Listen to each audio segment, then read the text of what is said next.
এই বাংলাদেশে রক্তের গুলি খেলা এখন আর চলে না। 2006 সালের 28 অক্টোবর লগি বইটার তাণ্ডব দিয়ে মানুষ খুন করে আওয়ামী লীগ জানান দিয়েছিল তারা ভবিষ্যতে ক্ষমতায় গেলে এরকম মানুষ খুন করবে। আমাদের মাথার তাজ শীর্ষ 11 জন কেন্দ্রীয় দায়িত্বশীলকে তারা খুন করেছে। কোন অপশক্তির কাছে ইনশাআল্লাহ আগামীতে আমরা মাথা নত করব। সারা বাংলাদেশের আনাচে মানুষ এখন স্বস্তির সাথে শ্বাস নিতে পারছে। এখন মানুষকে আর দানের ক্ষেত্রে মশা রেখা নিয়ে ঘুমাতে হয় না। সারা রাত জেগে জেগে দুর্বৃত্তদেরকে মোকাবেলা করার জন্য প্রস্তুতি নিতে হয় না। এখন আর জেলে যাওয়া আসা সেই বিশেষ মিছিল এখন দেখতে হয় না। এখন এই বাংলাদেশে রক্তের গুলি খেলা এখন আর চলে না। আলহামদুলিল্লাহ, সব কিছু আল্লাহ তাআলার একান্ত মেহেরবানি। আমরা যা কল্পনাও করিনি আল্লাহ তার সেই পরিকল্পনায় বাস্তবায়ন করছেন। আল্লাহ রাব্বুল আলামিনের দরবারে শুকরিয়া আদায় করার পাশাপাশি আমার জনগণ প্রবাসে অবস্থানরত আমাদের দেশের সম্মানিত সন্তানগণ যারা আছেন তাদের সকলের প্রতি আমরা কৃতজ্ঞতা জানাচ্ছি। 2006 সালের 28 অক্টোবর লগি বইটার তাণ্ডব দিয়ে মানুষ খুন করে আওয়ামী লীগ জানান দিয়েছিল তারা ভবিষ্যতে ক্ষমতায় গেলে এরকম মানুষ খুন করবে। সেই দিন বাংলাদেশ পথ হারিয়েছিল। দীর্ঘ 17.5 বছর আর পথে উঠতে পারেনি।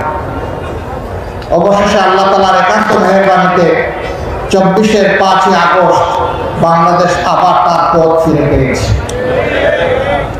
কিন্তু এই দীর্ঘ পথ পরিক্রমায় অসংখ্য বনি আদমকে রক্ত দিতে হয়েছে, জীবন দিতে হয়েছে। আমাদের মাথার তাজ শীর্ষ 11 জন কেন্দ্রীয় দায়িত্বশীলকে তারা খুন করেছে। কাউকে দিয়েছে ফাঁসি, আর কাউকে জেলের ভিতরে তারা মৃত্যুর দিকে ফেলে দিয়েছে। একজন কেবল আমাদের মধ্যে এখনো বেঁচে আছেন, কষ্ট, যন্ত্রণা, দুঃখ, ব্যথা নিয়ে। তিনি হচ্ছেন আমাদের প্রিয় সম্মানিত ভাই, তৎকালীন ভারপ্রাপ্ত সেক্রেটারি জেনারেল জনাব এটিএম আজহারুল ইসলাম। আমাদের বিশ্বাস ছিল আল্লাহ তার এই বান্দাকে বাঁচিয়ে রেখেছেন বাংলাদেশকে ভালো কিছু দেখানোর জন্য, নতুন কিছু দেখানোর জন্য। আমরা সেই নতুন এবং ভালো কিছু দেখার প্রস্তুতি নিয়েছি এবং আদালতের ন্যূনতম বিচার পেলে তিনি নির্দোষ প্রমাণিত হয়ে আপনাদের বুকে ফিরে আসবেন ইনশাআল্লাহ। আমরা আশা করছি অতি তাড়াতাড়ি তিনি ফিরে আসবেন। মহান রবের দরবারে দোয়া করি আল্লাহ তাকে তাইয়িব হায়াত দান করুন। আল্লাহ রাব্বুল আলামিন তাকে সুস্থতার সাথে রাখুন। একটি নাদুস নদুস সুস্থ মানুষ, আজকে তিনি শুকনো হয়ে 3 ভাগের 1 ভাগ হয়ে গিয়েছে। তারপর এতটাই মানসিক এবং শারীরিক জুলুম করা হয়েছে। 2 মাস 10 দিন একই জেলে ছিলাম, কিন্তু জেলে থাকা অবস্থায় তার মুখখানি আমাকে দেখতে দেওয়া হয়নি। পাশা নির্দয় আচরণ করা হচ্ছে। এখন হয়তো বা কিছুটা সেই পাশা নির্দয় আচরণ বন্ধ থেকেছে, কিন্তু তারপরেও তিনি জেলের অন্ধকার প্রকোষ্ঠে আছেন। আপনারা দোয়া করুন অতি সত্বর আল্লাহ যেন আমাদের বুকে তাকে ফিরিয়ে দেন। প্রিয় সম্মানিত ভাইয়েরা, এইভাবে আমাদের শহীদ নেতৃবৃন্দের রক্ত, অসংখ্য সহকর্মীর রক্ত, এদেশের বিরোধী দলের মজলুম কর্মীদের রক্ত, নেতাদের রক্ত, সাধারণ মানুষের রক্ত, আর 18 কোটি মজলুম দেশবাসীর চোখের পানিতেই শেষ পর্যন্ত মনে হয় আল্লাহ কবুল করেছে। মহান রবের দরবারে শুকরিয়া আদায় করে বলি, রাব্বুল আলামিন এইটুকু মেহেরবানি যখন করেছো তখন এই দেশবাসীর উপরে তুমি পুরোটাই মেহেরবানি করো।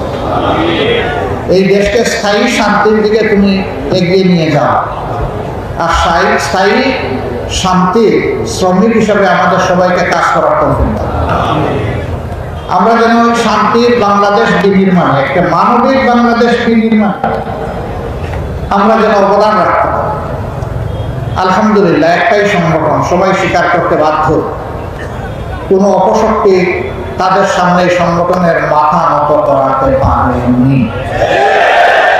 হ্যাঁ, আমরা বারবার মাথা নত করেছি আমাদের মাবুদের দরবারে, করতেই থাকবে, কিন্তু কোনো অপশক্তির কাছে ইনশাআল্লাহ আগামীতে আমরা মাথা নত করব। দেশে বিদেশে অনেক ষড়যন্ত্র চক্রান্ত হয়েছে এই সংগঠনের বিরুদ্ধে। আমাদের কর্মীরা সীমাহীন এত বড় ক্ষতি অন্য কোনো সংগঠনের বাংলাদেশে হয়নি যত বড় ক্ষতি হয়েছে জামাত ইসলামী এবং ইসলামী ছাত্র শিবির।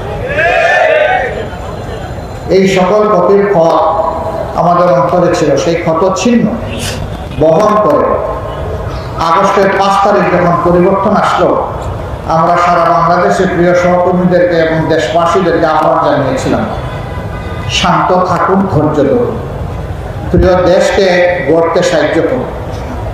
আলহামদুলিল্লাহ বাংলাদেশ শান্ত থেকেছে, ধৈর্য ধরেছে।